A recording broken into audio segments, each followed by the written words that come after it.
À l'époque, les Africains se sont tus. Ils étaient endormis, ils n'ont pas vu les dangers. Aujourd'hui, les dangers, il est à nos portes. Ouais. Chez nous-mêmes, d'ailleurs. Il est chez nous et il est aux portes du Sénégal. Les Sénégalais et les Ivoiriens doivent se réveiller rapidement. Aujourd'hui, c'est facile. Au Burkina, ça a été facile parce qu'ils sont en train de mourir. On n'a pas besoin de leur montrer les dangers. Ils sont dans leur... Les Niger, ils risquent de partir les 30. S'il n'est pas parti même avant ça. En tout cas, j'espère qu'il va se ressaisir, se corriger et prendre son peuple et son armée comme complice, se libérer de la France. C'est à cette seule condition qu'aujourd'hui qu'il faut rebâtir, qu'il peut rebâtir quelque chose de nouveau.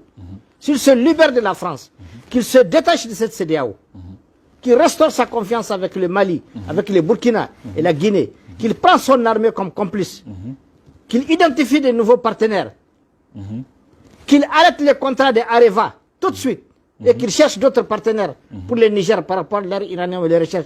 Je peux t'assurer que Bazoum va se sauver. Mais s'il continue dans la posture actuelle où il est là, non, je vois très mal le Niger résister au soulèvement du peuple. Et surtout au verdict de Dieu. Moi, je dis ce qui arrive, dans ce qui arrive, il y a Dieu derrière tout ça. Parce que les peuples africains ont souffert. Absolument. Tout le monde l'a dit. Même les chefs d'État européens ont dit que l'Afrique a été saignée par la France. L'Afrique a été saignée par la France. Alors, je pense que ce qui arrive aujourd'hui, il y a la main de Dieu derrière. Alors, croyons. En tout cas, pour le Mali, on est parti. Je le répète, je ne me laisserai jamais de le dire. Ceux qui font le commerce de la peur, les entrepreneurs de la peur. Vous savez, je me permets de dire ce que je veux. Moi, je n'ai aucun devoir de réserve. Hein. Je n'ai aucun devoir de réserve.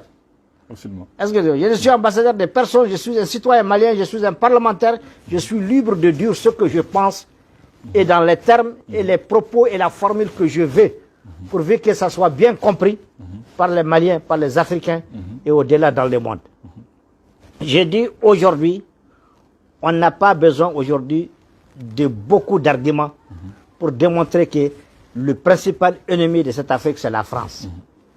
Nous devons bouter la France de l'Afrique ou que la France elle-même se change et qu'elle nous apporte un nouveau langage. Parce que, je l'ai dit, nous ne sommes pas contre le peuple français. Mais la politique française et sa diplomatie ont saigné l'Afrique et ont détruit les Africains. C'est là on ne l'accepte plus.